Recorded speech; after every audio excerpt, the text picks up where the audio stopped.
Good afternoon, everyone. I'm Karen Utgoff, Director of Venture Development at the Institute for Applied Life Sciences and Site Director for the National Science Foundation I-Course site at UMass Amherst. It's my pleasure this afternoon to welcome you to an info session for the Western Mass Health Tech Challenge, which is being offered by Lever Inc. from North Adams. And I want to introduce our guest today. I will start with Avril Levesque, who is the Communications Director at Lever. Welcome, Avril. And then our speaker, Jeffrey Thomas, who is founder and executive director at Lever Inc., who is going to be telling us about this challenge and the great things that it offers. So without further ado, Jeffrey, please take it away. Thank you, Karen, and thank you all for joining today. We're really excited to be here. We're actually on campus.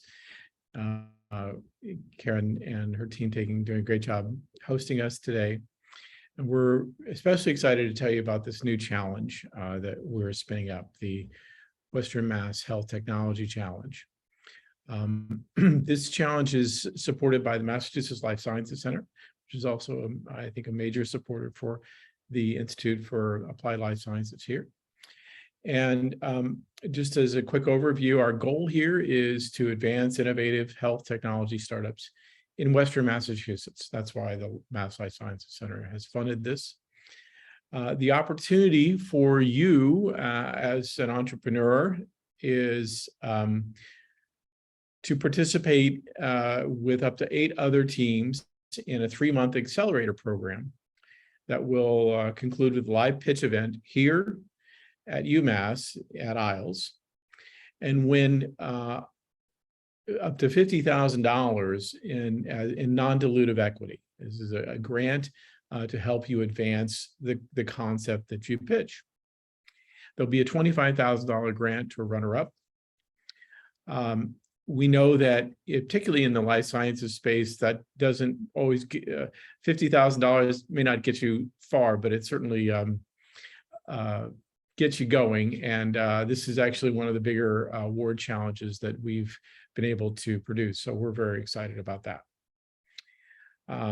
The reasons to participate, we feel, are one, that we will de-risk your business model.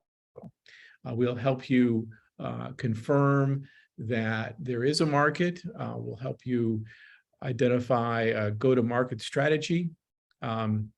We will work with you to just test a lot of your key assumptions around your business model.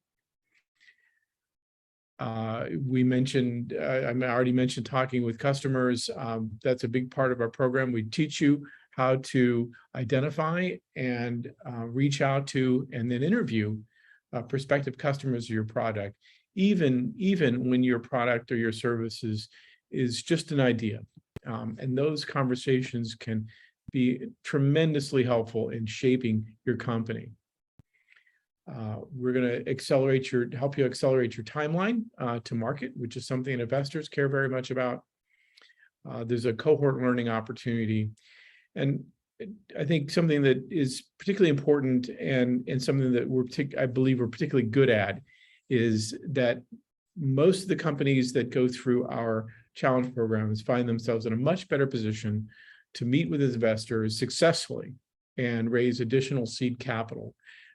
And a number of our alumni have gone on to raise money within a half a year of completing our challenge programs. But there's a particular dialogue, a particular thing that investors are looking for, and we're going to teach you about that. I'm going to answer questions at the end. Let me just explain the schedule for the program. The application deadline is coming up quickly. It's a week from Friday. And Avril, my colleague, will put a link in the chat for their online application process. It takes maybe 10 minutes or so to complete, not a big deal. From among the folks who apply, we'll choose up to 8 finalists, and we'll announce those on October 31st. There's a kickoff meeting, and 4 workshops, all of which will occur on Zoom. And you should budget about 2 hours for each session. This is a very intensive program. We pack a lot of things in these workshops. They're actually reduced from a much longer program pre-COVID to a Zoom-friendly format. And so we do require that the finalists attend all of the workshops in the kickoff meeting, as well as the final pitch event. I mean, they have to come to be at the pitch event to pitch their idea to the judges, of course. That final pitch event will be live in person here at UMass at the Institute for Advanced Life Sciences, Applied Life Sciences, excuse me. So that's the schedule. On that, the winner of the prize and the runner-up will be announced that day on March 3rd. Eligibility, for this challenge, there is a location requirement that goes like this: founders must reside in, or I should say, the company must operate in Berkshire, Hampden, Hampshire, or Franklin counties for this challenge. So it's restricted only to companies where the founders reside or operate in Western Massachusetts. A couple of other requirements are that we really are focused on early stage companies. So companies should have less than $500,000 in revenues. And for this challenge, we require that they're developing hardware or software with health applications. We interpret that broadly, and we're happy to talk with you if you're not sure if your startup would qualify based on this parameter. Just a bit about Lever. Karen mentioned we're in North Adams. We're an accelerator. We've been operating since 2014. Here is our team.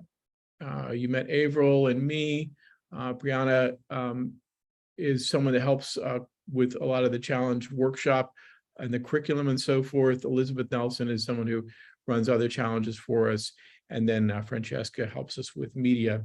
And that will be another benefit to this program is we've got a very strong press and communication strategy, and you will get, your company will get some public attention through social media and traditional media channels by participating in our program.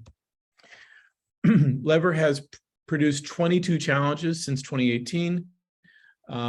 Actually, the slide is out of date, but we've had more than 115 companies participate and given away $1 million in grants.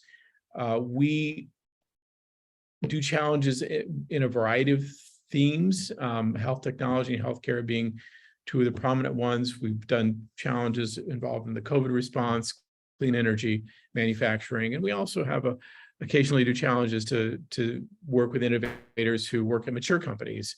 We call them intrapreneurs. Again, the main thing that our programs do is help companies become investable. Again, the applications are due October 21st. Here's a link to our website. Avril's put the link to the application in the chat. Here's my contact information, and I would be delighted to answer any questions that you have.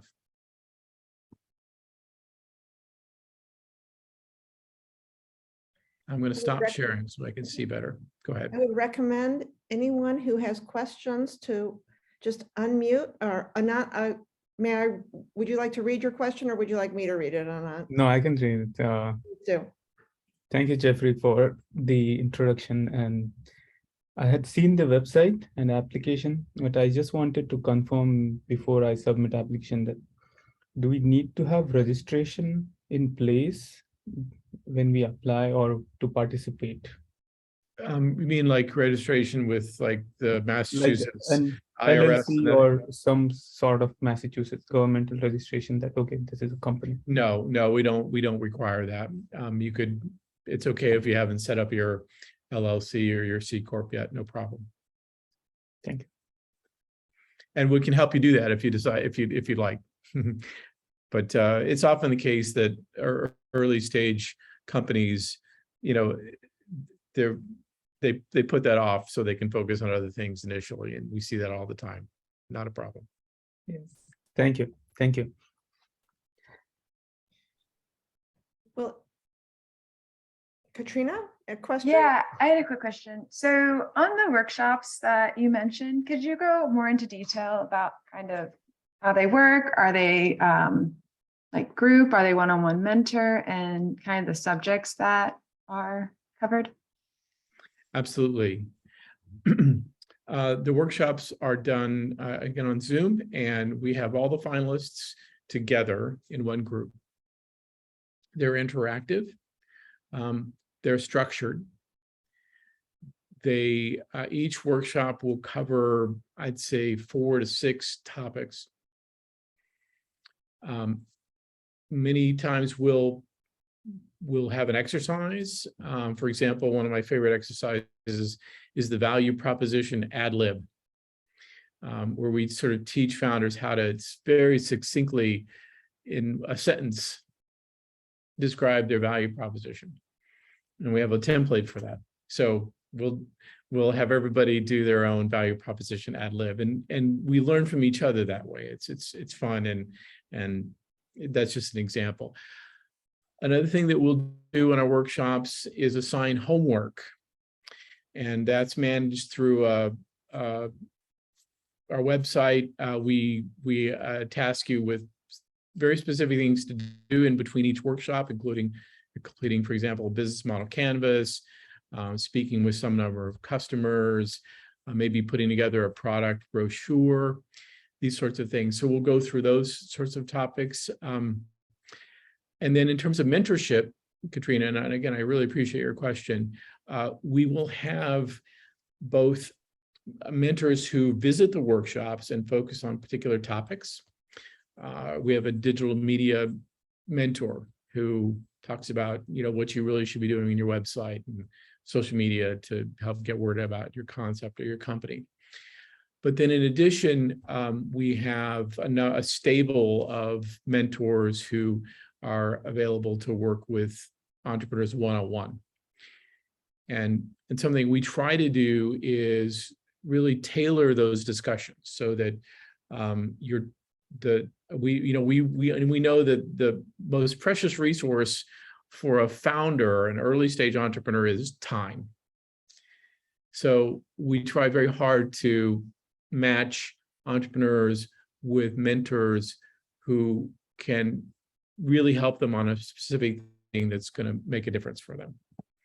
So a rambling answer to your great question, but hopefully it gives you a sense, and I'm happy to elaborate further if you want to guide me. So. No, yeah, thank you. That very much answered my question. And then, so it's once we do the application, it's the 8 teams are selected to then go through the workshops, correct? Correct. Yeah. Okay. Cool. Yep. Yes. Thank you.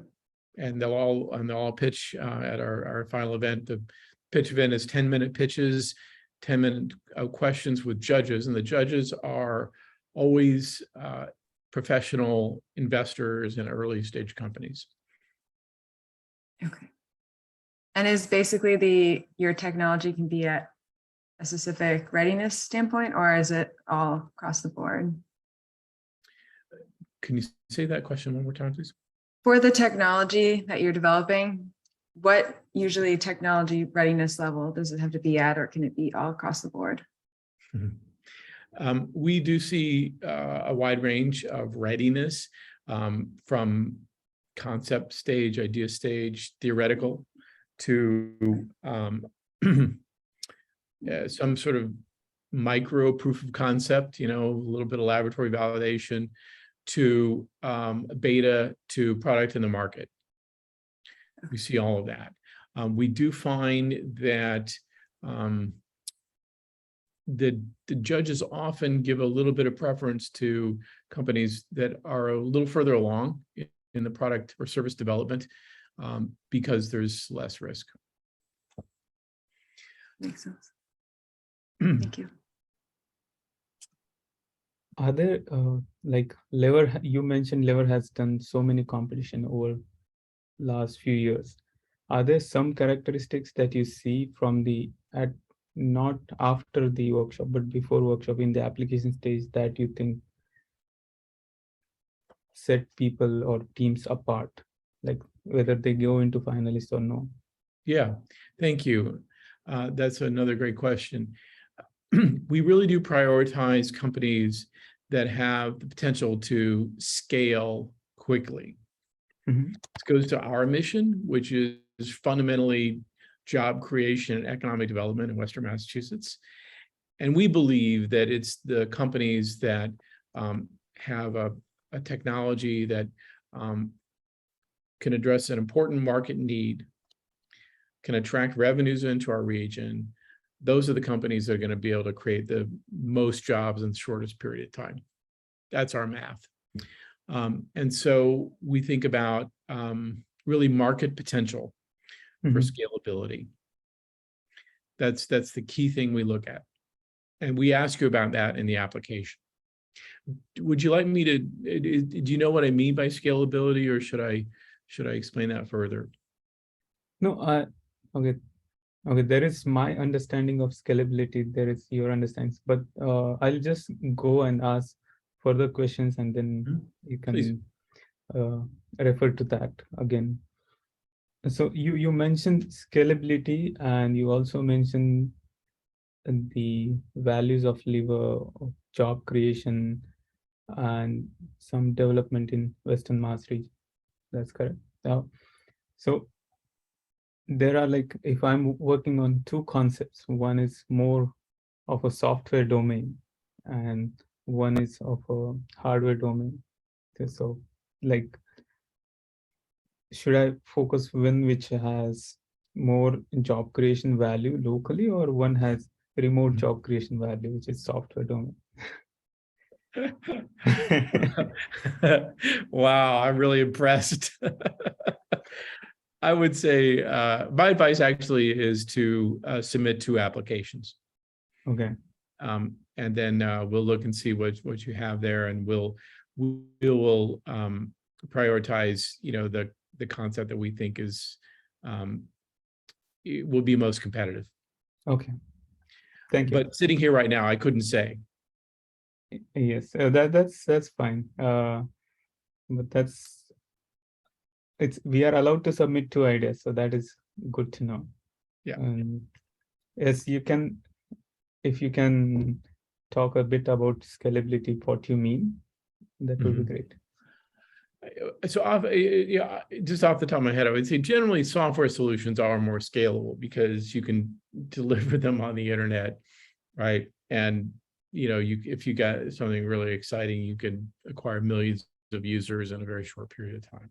Technically, it's also really it's very competitive. It's hard to have to differentiate yourself competitively on software alone. So hardware, on the other hand, devices and so forth, they're very exciting as well. Intellectual property is more important probably on hardware or devices. But at the end of the day, it's really, what is the market? What is the market opportunity? How many people are willing to pay you for it? How much can you charge per license or per device? And that's kind of how we'd approach it, I think, in choosing between those 2.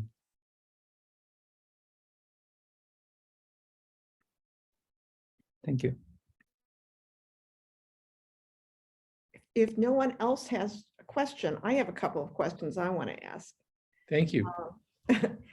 First of all, you mentioned, Jeffrey, you mentioned intellectual property. And so this always leads me to 2 things. One is, do you expect, it's a little bit of a riff on Katrina's question too, do you expect people to have a patent when they come to you, or what are you expecting or looking for there? Or are you open to just a wide range? Well, yeah, it does kind of build on Katrina's great question earlier about stage, because I would say we're just as interested in patent opportunities as we are in actual patents. Now, if you got a patent in the hand, that sounds more valuable than three patents that you might get down the road, of course. But it's certainly not a requirement. And I would say on the software side, we've just seen that software patents are so hard to defend that they're not really used much anymore, at least not that we see. So it's certainly not a requirement, and it could be at any stage. The one thing I did want to mention and add is what wasn't quite your question, Karen, but I'm glad you brought this up, is we do work with a lot of tech founders who are concerned that participating in a program, giving a pitch in a public forum, is going to enable people to steal their idea or steal their technology or get insights into their concept that they don't want to share, they don't want to have out there. We have a lot of experience with this. I've been around intellectual property, since for about 40 years now, and we're very comfortable with it. We can coach you and help you think about how to talk about your company, get people excited about your company without talking about the secret sauce. So if that's a concern that you have, please reach out to me offline. But we've not yet met an entrepreneur who elected not to participate in a lever challenge because they were concerned that they were going to give away some sort of key intellectual property. Thanks, Jeffrey. That's an incredibly important point, and something that we work hard on in IALS Venture Development too. We are on the same wavelength. So what about other restrictions, terms and conditions? I'm assuming that you're not going to assert any ownership over any intellectual property that might be created in the course of the health tech challenge, but what about any other restrictions on the award or anything else that we should know about? Thanks, Karen. You're right. We do not take any equity. We do not ask for any rights to anything. This is fundamentally a grant program. Now the grants, the $50,000 and the $25,000 grants aren't quite no strings attached, but there are as few strings as we can get away with. We, of course, we're accountable to the Mass Life Sciences Center. And so we need to document for them that the monies that we allocate that came from them were used as was intended. So we do not restrict how the monies are used. They can be used for salaries. They can be used to pay your rent. They can be used to buy supplies, equipment, licenses. We're really very open to it, so long as those expenditures support the concept that you participated in the pitch with. In other words, since Anant is a CEO of, sounds like at least two companies, if he wins for the software company, he shouldn't spend the money on his device company. But that's obvious. The other thing I should mention is the award money is on a reimbursement basis. So we ask you to incur the expense and then document that, send that to us, and then we'll pay you back for it. That makes a lot of sense. So you and I can't submit an application and go to the Bahamas for a vacation. That would most certainly be frowned upon by the funders if you use the award money for that purpose. Yeah. Okay. Yeah. What else should we be asking? Averill, let me give you a chance. Is there something that you want everyone to know? Just in case there's something that, for example, Jeffrey gave his email address at the end. Who's the point of contact for questions on this? Yeah, Jeffrey is definitely the point of contact for questions about the challenge. If you have any issues with the portal or any other general questions, you can definitely direct those to me. I can put my email in the chat, but Jeffrey's going to have the most details on the challenge specifically. But I think that those questions covered everything that I would have thought of. I don't believe I have anything to add. Okay, great. So Well, thank Karen, if you. I may though, let me throw in just at the very end here. We've had many UMass teams participate in our challenges, and we've loved working with each and every one of them. Not all from health, from some other sectors.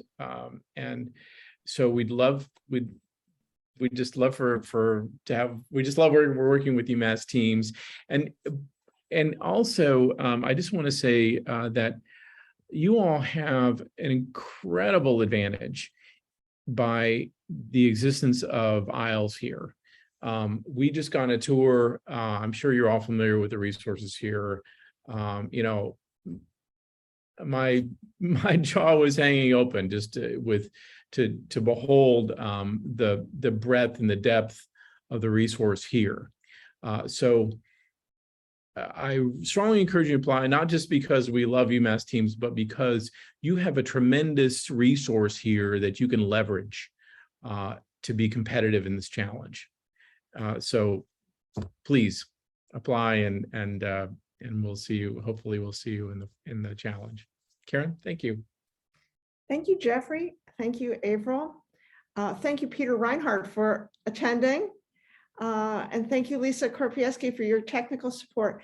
You know, IALS Venture Development and our iCourse site are here to support you. And we're looking forward to showing Lever that we have some great teams to come from the campus. So I think that's it. And we will be sharing this recording. Thank you.